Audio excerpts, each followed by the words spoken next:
নমস্কার বন্ধুরা, সকলকে গণেশ চতুর্থীর শুভেচ্ছা জানিয়ে নিয়ে এলাম বনমালী কুকিংয়ের নতুন একটা ভিডিও। আমি আমার মতো করে এই রকম মোদক বানিয়ে গণেশ ঠাকুরকে আজ অর্পণ করেছি। ভালোই হয়েছে, সেই কারণেই তার ভিডিওটি তোমাদের শেয়ার করছি। আমি এই মোদক বানানোর জন্য এখানে 1 বাটি সুজি, নানা রকম ড্রাই ফ্রুটস নিয়ে নিয়েছি, ঘি, অল্প পরিমাণে চিনি আর নিয়েছি দুধ। আমার গাছের গোলাপ ফুল একটা ছিঁড়ে ছোট ছোট করে নিয়েছি।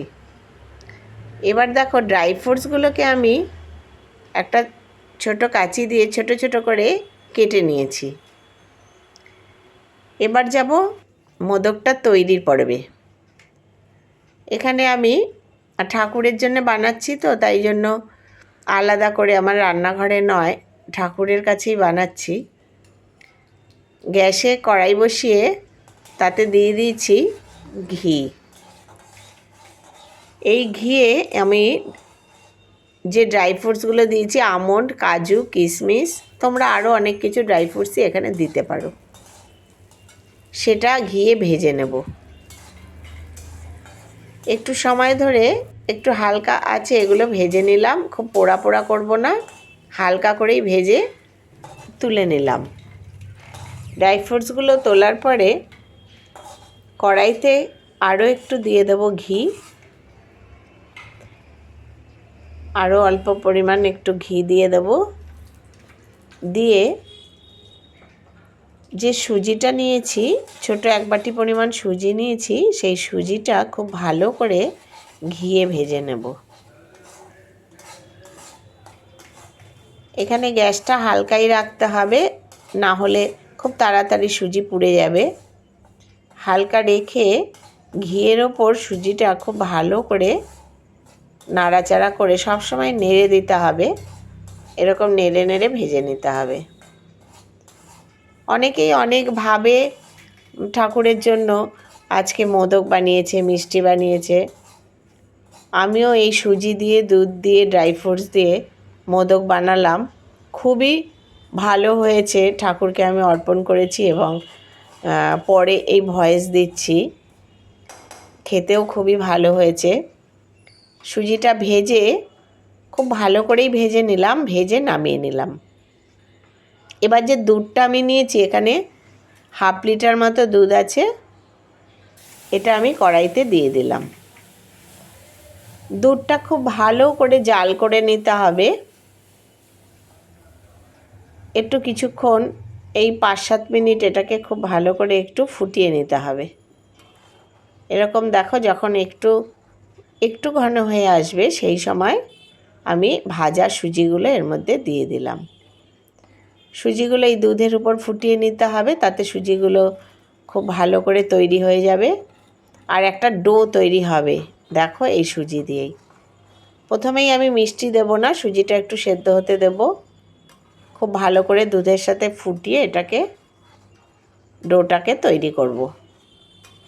নেড়ে নেড়ে অনবরত নেড়ে যেতে হবে, যাতে সুজি নিচে লেগে না যায়। তোমরা এটা চালের গুঁড়ো দিয়েও করতে পারো। একটু ঘি নিয়ে আমি আবার ওপর থেকে লাগিয়ে দিলাম। হালকা আছে বেশ ভালো করে নেড়ে নেড়ে এই ডোটা তৈরি করতে হবে। দেখো কি সুন্দরভাবে একটা ডো তৈরি হয়ে যাচ্ছে। এবার যে ড্রাই ফ্রুটসগুলো আমি ভেজে রেখেছিলাম ঘিয়ে, সেটা এবার মিশিয়ে দিলাম। আর এখানে আমি চিনি দেব। যে বাটি মাপে আমি সুজি নিয়েছি, সেই বাটি মেপেই আমি চিনি দিলাম। চিনি তোমরা গুঁড়েও করতে পারো এটা।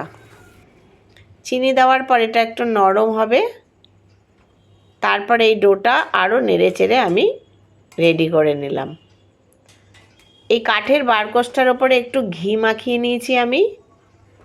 তারপর এই ডোটা এর ওপর নামিয়ে নিলাম। এটা এখন খুব গরম, একটু সময় এটাকে একটু ঠান্ডা করতে দেব।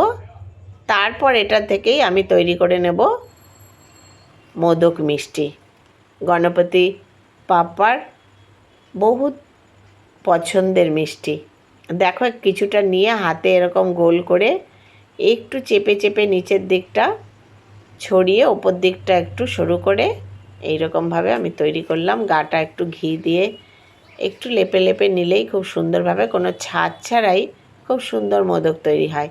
এরকমভাবে শুধু এখন গণেশ পুজোর জন্য নয়, এমনি বাড়িতেও এরকম করে মিষ্টি করে রাখা যায়। আর দেখো আমি এরকম একটা ঠাকুরেরই একটা উপকরণ বাসনের, সেইটা দিয়েই আমি এরকমভাবে এতে ডিজাইন করে দিচ্ছি। এটা দিয়ে কেটে কেটে এইরকমভাবে ডিজাইন করে দিচ্ছি। ছাদ ছাড়াও খুব সুন্দরভাবে এটা তৈরি হয়ে যাবে, দেখতে খুবই সুন্দর হবে। আমি এটাতে কোনো রং মেশাইনি, সাদাই রেখেছি। দেখো তৈরি হয়ে গেল আমার একটা মোদক। এরকমভাবে আবার কিছুটা নিয়ে তোমাদের দেখাচ্ছি। এবার একটা করে ওই গোলাপের যে পাপড়ি আমি কেটে কেটে রেখেছিলাম সেটা ওপরে একটু দিয়ে দিলাম। তোমরা এর পরিবর্তে কেশরও দিতে পারো। আরও একটা তোমাদের দেখিয়ে দিচ্ছি, এরকম কিছুটা নিয়ে গোল করে ওপরটা একটু চেপে চেপে এরকম শেপের তৈরি করে নিতে পারো। আর গাগুলো একটু হাতে ঘি মাখিয়ে নিলে গাগুলো একটু বেশ তেলতেলে মতো হয়ে যাবে। আর কিছু একটা দিয়ে এরকম একটু নিজেদের পছন্দ মতো একটা ডিজাইন করেই নেওয়া যায়। আমি এই ঠাকুরের এই বাসনটা দিয়ে এরকমভাবে তৈরি করে নিচ্ছি গায়ের মধ্যে ডিজাইনটা। আমার আজকের ভিডিও যদি তোমাদের ভালো লাগে প্লিজ লাইক, কমেন্ট এবং শেয়ার করো। সাবস্ক্রাইব করে আমার পাশে থেকো। নতুন বন্ধু যারা আছে তারা আমার ভিডিও দেখে লাইক করো, সাবস্ক্রাইব করো। আর যারা পুরনো বন্ধু তাদের অনেক অনেক ধন্যবাদ। এই রকমভাবে আমি সবগুলো বানিয়ে নিলাম। দেখো এখানে আমার এক বাটি সুজি দিয়ে প্রায় 18টা মোদক তৈরি হয়েছে। আমি এবার ঠাকুরকে দেওয়ার জন্য সাজিয়ে নিয়েছি। সকলে ভালো থেকো, সুস্থ থেকো। আর এই রকম করে গণেশ পুজো ছাড়াও বাড়িতে মিষ্টি তৈরি করে নিও, খেতে খুবই সুস্বাদু হবে, ভালো হবে। তারপর কমেন্টে জানিও কেমন হলো। আবার কথা হবে পরের ভিডিওতে। ধন্যবাদ।